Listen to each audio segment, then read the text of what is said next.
Force for Good Show podcast. And I wanted to kind of just get on the net and talk about something that has been kind of center stage in my heart, particularly for a couple of months. I think that in life, there are different seasons where you have high highs, you have low lows, and sometimes things are just volatile. This is a time where I experienced a lot of loss.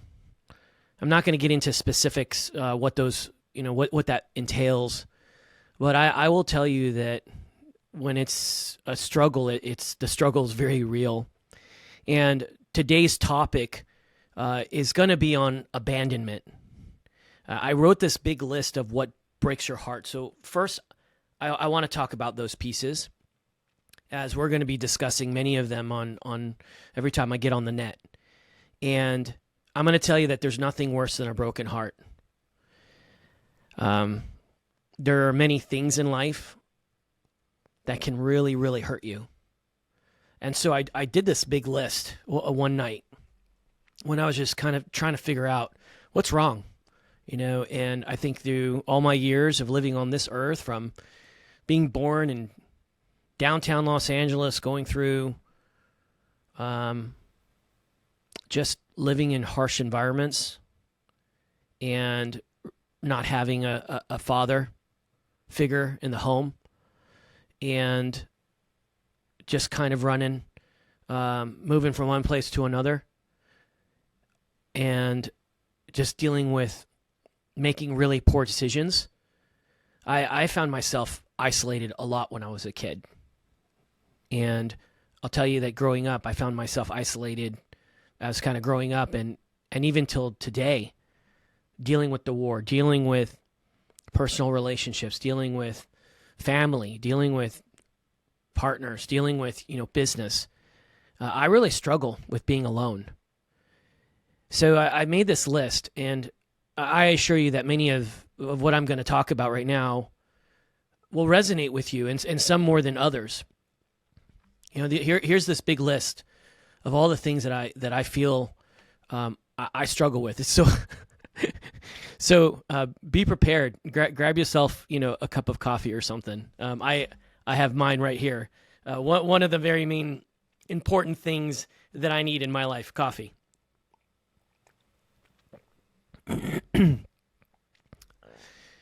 Abandonment can break a heart. Abuse can break a heart. Addiction can break a heart.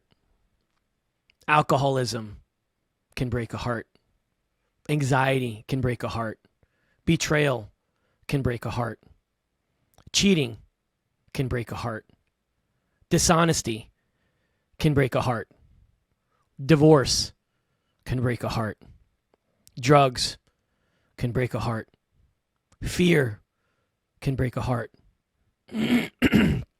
Gambling can break a heart. Gluttony can break a heart. Greed can break a heart. Guilt can break a heart. Homelessness can break a heart. Hunger can break a heart. Isolation can break a heart. Shame can break a heart. Trauma can break a heart. All these things. This is just a small list of things. And it's what I wrote. But I'm going to tell you something, that you have to be careful with who you give your heart to, because it can be broken. And if you have a broken heart, I know how you feel, as my heart has been broken many times in my life. People look at me and they look at my resume and they look all, my credibility and the things that I've been able to do and all the things that I've ever survived. And they think that I'm as tough as nails, and maybe my exterior, right? Like maybe I have that armor the way that I had when I was in special operations and deploying into very dangerous places in Iraq and Afghanistan, and working with some of the most elite teams in the world, doing some of the most incredible things and surviving some of the most dangerous places and coming home when many did not. People think, I'm invincible. But I'll tell you what, I'm one of the people that inside, I've recognized as the older that I get, there's a fracture in my chassis. There really is. I'm not as durable as I used to be, and I'm definitely not. As you age, you're just not the same. And I think the older that you get, there's wisdom that comes along with it, but also like along that pathway, you start really recognizing and understanding more of who you are, and and understanding more of your weaknesses, not just your strengths. And I think that we people are very good at lying to ourselves. And just recently, I transferred out. I retired out of the military, 20 years, 5 years in the Marine Corps, and the last 15 years, in the Air Force as a special warfare leader. And I've had an extraordinary career. And something that I've been struggling with big time is this fear and this broken heart of abandonment. And I know where it started. I know where it started. It started off with my biological father, when I trusted him, when I needed him. I mean, he brought me into this world, and instead of loving me, he hurt me. Now, I'm a full-grown man. And even when I think about it, when I talk about it, it still hurts. And it does. He was never around. And when he was, he hurt us. Psychologically, physically, emotionally, spiritually. It was about maybe about 6-7 years ago, I went to go find him. And I figured, I joined the Marine Corps. And I'll tell you what, the Marine Corps, they promise that they're going to break you down and build you back up. You're going to be a war machine, I joined that Corps because, I wanted to serve my country. My country was there for me when we needed, basic necessities. I took care of my mom, took care of us. A roof over our head, food, and education. So I joined the Marine Corps because I wanted to give back. And I wanted to be part of something bigger than myself, but I'm going to tell you something. Down deep inside, I wanted to be rebuilt. I didn't want to be afraid. I didn't want to be scared. And I want to be able to one day face my father and look at him and say, I'm not scared of you anymore. And so that's what happened. I mean, they broke me down, and they'll build me back up, and I became this war machine. And lo and behold, 2001, I deploy, I go to Iraq, part of the invasion. It was historical in nature. And then fast forward, doing capture kill missions of high value targets of the most extreme terrorists in all the world. Like, these are people that would put bombs into schools and kill innocent children. War is hell. It really is. But I'll tell you that something that the military did was I always had a battle buddy. Wherever I deployed, I always had someone next to me. Whether I liked them or not, I always had a battle buddy. I was always a part of teams, unity. And I get out of the military, and I don't have a battle buddy anymore. And you transition, and then all of a sudden I'm having this really weird emotion, and I'm feeling alone again. Now, I got it. If you're married, that's your battle buddy. If you got a significant other, I guess is your battle buddy. You've got friends that are battle buddies. But I'm going to tell you, this real world, they're not the same. They're just not the same. Civilians, they don't understand, especially after 20 years worth of war. You change. You're not the same person. When I joined the military, I was a boy. When I got out, I was a man. And I sustained injuries, and even when I sustained injuries, there were still good people next to me. Last time I was in the hospital for 3 months, inpatient, 9 months outpatient, dealing with not just PTSD. It's mild traumatic brain injury. I've got post-concussive syndrome from all the blast exposures that I've had, that literally they stacked up, they culminated. But even in the hospital, I had a team. When I got out after 20 years of service, it was hard. It was very, very hard. Like we got out, and I know I speak for the majority of veterans, regardless of what you did in the military. You do 20 years in an institution that's filled with structure and always having people next to you, always in the same mission, the same fight.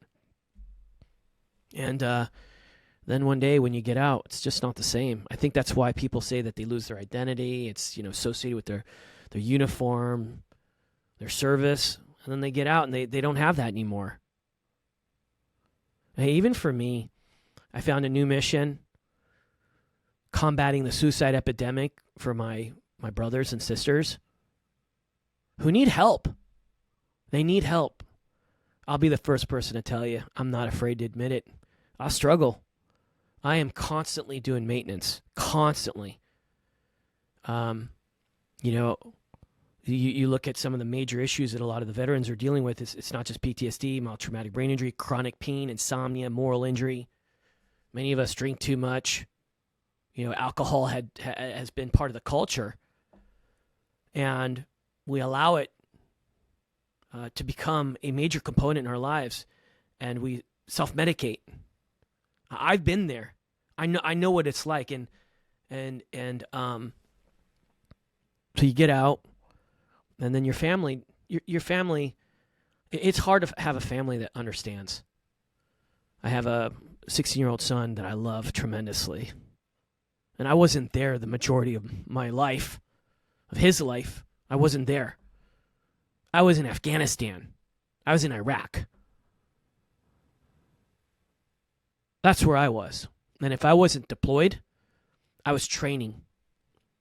Every morning, getting up at 5:30 in the morning, out the door at 6, before kids were ever up, back home at 7, 8. A lot of times, the kids were in bed. I'm trying to get back to the house as fast as I can so that I can at least say goodnight to them. And then you start losing friends. You start losing teammates to suicide. Or you hear about they're killed in action overseas. At least I had structure. At least I had an institute. At least I had people, and we all kind of gathered together, and we remembered them. You get into the civilian world, it's not the same. It's not. My son doesn't completely understand. Even my wife. It's a process. And it's easy. Even when you find your new mission, you could still find yourself alone. And I struggle. I've realized just recently that I struggle with abandonment. And there are a lot of people out there that you put your trust and confidence in someone and they leave you.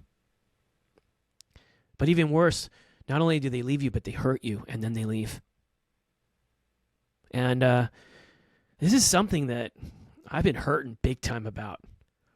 It's like I'm gaining more clarity to some of my own personal struggles. And it's hard to trust. It's almost like I'm my worst enemy, And the reality is most of the time we are. I mean, how hard is it to just tell your wife or your best friend or someone close to you is like, I'm struggling. But why are you struggling? Well, because I feel alone. A lot of us won't say that. And so I wrote all this down because I was trying to figure out what's going on. And so I wrote this big list. I wrote this big list of all the hurt. And I wrote all this because I'm trying to figure out what's wrong, Damon, what's wrong? This self-assessment. And I'm looking at my list. And then I get to the bottom, and then I go right back and I go, today I'm struggling with abandonment. I am. And that's why I'm isolated. And I'm in the dark. and no one is around me. And now it's been hours. So I wanted to share this. I mean, it doesn't matter how successful you are. Everyone wants to be loved. And everyone wants to have meaning in their life. And they want to be surrounded by people that love them too. And they want to feel special. They do. It doesn't matter how much money you have. It doesn't matter what your possessions are. It doesn't matter, if you're a CEO of some big company or you're driving, a Bugatti and you got, all these watches, these Rolexes and whatever it may be, or you got the latest and greatest, design, clothes or whatever it is. It doesn't matter if you've got huge retirement, millions. It doesn't matter. It doesn't matter even if you travel the whole world and you see some of the most extraordinary things in life. If you're alone, what is it good for? If you don't feel loved, if you're not surrounded by people that love you, what's the point? And I'll tell you right now, I'm super blessed. God's been so good to me. I still have my health. I'm still strong. There are a lot of people, a lot of my peers, they've sustained some serious injuries. Friends that are quadriplegics because a round hit their rack while they were sleeping and now they're quads. And, of course, some that never even made it back from the war. I'm still pieced together. And I got aches and I have pains and my neck and my lower back and my head, headaches and sensitivity to light, anxiety. Still looking in that room for the suicide bomber. Why? Why am I in a restaurant still looking at it? Why am I at Universal Studios and there's all these people and I'm still having that little anxiety. I got my head on the swivel. What's the possibility that a bad guy's out there at Universal Studios or Disneyland or wherever? So I got my stuff, but I'm still here. And I feel alone. So I'm here to tell you that the first thing is to recognize your emotion and to address it because, man, I hate burying this. I really, really do. So many people bury this and they feel insecure when they say it. I'm the first person to tell you I feel like, okay, this is like way too vulnerable to say that I feel alone. That's why I'm isolated and I feel abandoned and, come on, man. So, yeah, it all stems from my biological father. There's no doubt about it. I've been getting a lot of therapy over not just the trauma from war, but the trauma from my adolescent years. I thank God for my mother. I do, because she worked really hard. She was always there for me, but she worked a lot to put rice and beans down on that table. So we were alone. We were alone a lot while she was out slaying to make sure her two treasures, her twin boys, were fed and had a roof over our head and that we were safe. So if you're out there, man, and you have this feeling of abandonment and you're isolated, do yourself a favor. Look around. It's what I'm doing. And I'm looking at the people that do care about me. And I'm reaching out saying, man, I'm struggling. And I've been doing that lately. I really have. This last month's been really hard. It really, really has been. And it just took me a lot. I was like imploding. And people didn't understand what's going on. And I'm telling you, when you're not dealing with some of the struggles that you have, you start making poor decisions. You start getting angry and frustrated, and you start displacing it on people that do care about you. You know that whole phrase that hurt people hurt others? Yeah. This big list of hurt. Man, if you got a lot of these things going on this list, which we'll be talking a lot about, it's possible that you're not just hurt, but you're hurting other people. And I'll tell you what, I do that. And you usually hurt the people that are closest to you. It's important to do a progress check. So that's what this is about. That's why I'm getting on the air and I'm talking about it. Because I think it's really important that you're honest with yourself. And if you're struggling, man, figure out what it is. What exactly is it that's hurting you? What has hurt you? And make a command decision to stop it. Because this world, it's an ugly place, but it's also a good place. It really is. There's a lot of really good people out there. And believe it or not, there's a lot of really good people that love you, want to have a meaningful relationship with you. So this is what it's about. Today, I'm making a command decision. I'm going to reach out to every person that I love, and I'm going to tell them I'm struggling, and I feel alone, and I want to get reconnected. So for all of you out there, do yourself a favor, and maybe you should do the same. Thanks for listening. Damon Friedman, Force for Good Show podcast. Godspeed.